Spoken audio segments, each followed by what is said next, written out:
Hər kəsə salam. Bugün sizlərlə birgə 5 oktyabr tarixində 10-cu sinif buraxılış sınaq imtahanına düşmüş Azərbaycan dili sual nümunələrinə nəzər yetirəcəyik. İlk nümunəmizə, ilk sualımıza baxaq. Qeyd olunur ki, şan sözünün leksik təhlili ilə bağlı yanlış fikri müəyyən edin. Mənalarından biri araların pətəkdə mumdan düzəltdikləri gözcüklər kimi izah edilə bilər, doğrudur. Yerinə görə şərəf sözünü əvəz edə bilər. Bəli, ad, san, şərəf, hörmət və sair kimi sözlər şan sözünü yerinə görə əvəz edə bilər. Yerinə görə məşhur sözünün sinonimi ola bilər. Gəlin baxaq, məşhur sözün itk hissəsi baxımından sifətdir, şan sözü isə itk hissəsi baxımından isimdir. Yəni biz xatırlasaq ki, əgər sinonimləri, yəni sinonim cütlükləri eyni nitq hissəsinə aid olmalıdır. Bu sözlərdən biri sifət, digəri isim olduğuna görə biz bunları sinonim kimi götürə bilmərik. Ona görə düzgün cavabımız elə C variantı olacaq. Üzüm növü kimi işlənmir, düzdür. Homonimliyi vardır, düzdür. İkinci sualımıza baxaq. Hansı cümlədə sevinmək sözünün məcazi mənalı qarşılığı işlənmişdir? Hamı həmişə mübarizin adını çəkəcək. Burada adını çəkmək, sevinmək mənası deyil. Onun susuzluqdan ürəyi yanırdı, yəni sevinmək mənasında deyil. Salmanın dünən boğazından su keçmirdi, bu da sevinmək mənası deyil. Eldarın nədənsə dili dodağı qurumuşdu, burada da sevinmək mənası yoxdur. Hədiyyə alanda uşağın gözləri parıldadı, gözləri parıldamaq sevinmək sözünün məcazi mənalı qarşılığıdır. Üçüncü sualımız, cədvəldəki uyğunsuzluğu müəyyən edin deyir. Qeyd olunur ki, dalğalanmaq sözündə eyni cinsli samit qoşalğı var. Baxaq, dalğalanmaq sözü dalğalanmaq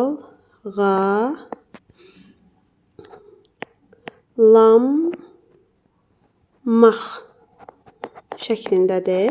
Yəni, burada eyni cinsli qoşa m samiti var. Yəni, eyni cinsli qoşa samit qoşalğı var. Bu doğrudur. Qarşısına doğru yazıb biri götürmürəm.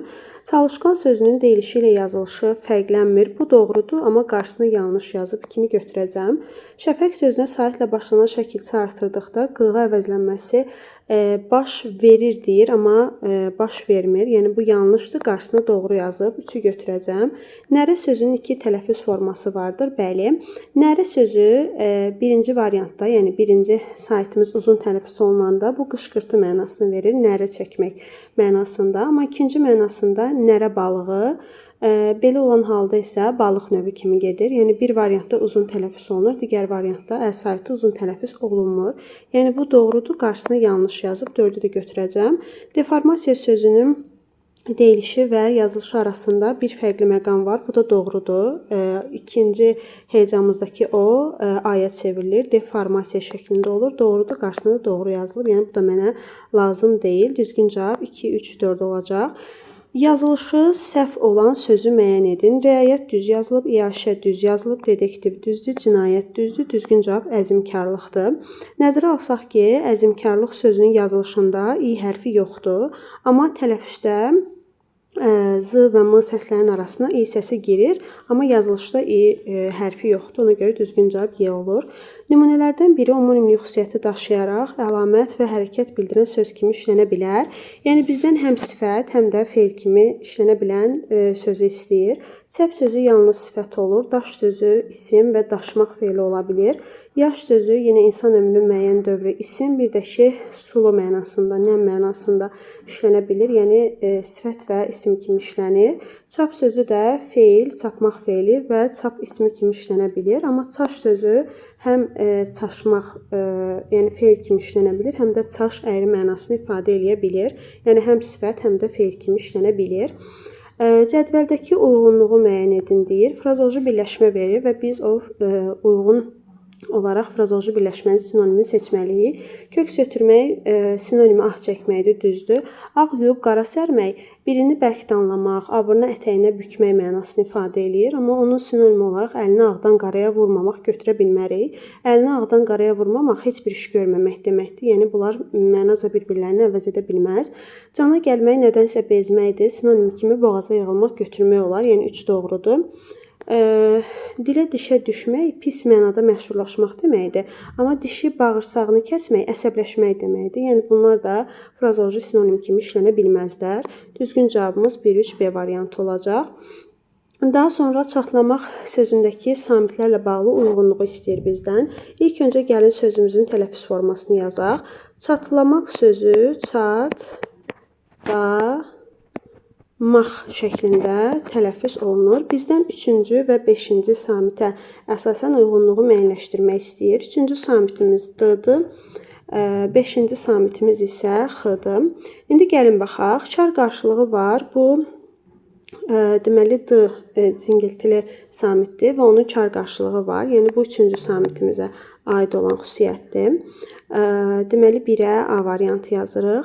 Qarşılığı yoxdur. Bu heç birisinə aid deyil. Çünki həm D-nın qarşılığı var T, həm də X-nın qarşılığı var Q. Çarmıq sözünün son samiti ilə tələffüzü eynidir. Bu 5-ci samitimizə, yəni X-ya aiddir. Nəzərə alsaq ki, çatlanmaq X kimi tələffüz olunur. Çarmıq sözündə də son samit X kimi tələffüz olunur. T samitinin cingiltili qarşılığıdır. Bu 3-cü samitə, yəni D-ya aiddir. Q samitinin çar qarşılığıdır. Bu da 5-ci samitə, yəni X-ya aiddir. Bu uyğunluğa əsasən düzgün cavabımız olacaq Y variantı. Hansı birləşmənin birinci tərəfinin son samiti çar qarşılığı kimi tələffüz olunur? Gəlin baxaq. A variantında BDCC qaydasına əsasən deyirik ki, əgər sözün sonu B samiti ilə bitirsə və ondan sonra saitlə başlanan söz gəlirsə, o zaman bir dəyişiklik olmur, yəni olduğu kimi tələffüz olunur. Ona görə A variantı düzgün cavab deyil. Dərs otağında hər hansısa bir dəyişiklik olmur dərs sözündə. Kəpənək qanadları Ç-dan sonra samitlə başlanan söz və ya şəkilçi gələndə biz bilirik ki, İ kimi tələffüz olunur. Yəni burada son samit öz çar qarşılığı kimi tələffüz olunmur. Yəni bu da bizə lazım deyil. Əgər sözün sonu saitlə bitirsə, daha doğrusu sözün sonu Ç hərfi ilə bitirsə və ondan sonra saitlə başlanan söz və ya şəkilçi gəlirsə, o zaman Ç, Y kimi tələffüz olunur. Yəni bu da bizə lazım deyil. Düzgün cavab C variantı olacaq. BDCC qaydasına əsasən, əgər sözün sonu qeyd etdiyim samitlərlə bitirsə və ondan sonra samitlə başlanan söz və ya şəkilçi gəlirsə, bu zaman öz qarşılığı kimi, çar qarşılığı kimi tələffüz olunacaq. Yəni tüfəng lüləsi şəklində. Düzgün cavab C-dir. 9-cu sualda hər üç xüsusiyyətə uyğun nümunəni istəyir. Həm omonim, həm çoxmənalı söz kimi işlənilə bilənləri, bir də ki, sinonimi olan sözləri istəyir. Düzgün cavab at, bel və alın sözləridir. At sözü bir omonim kimi nə isə atmaq, bir də ki, heyvan mənasında var.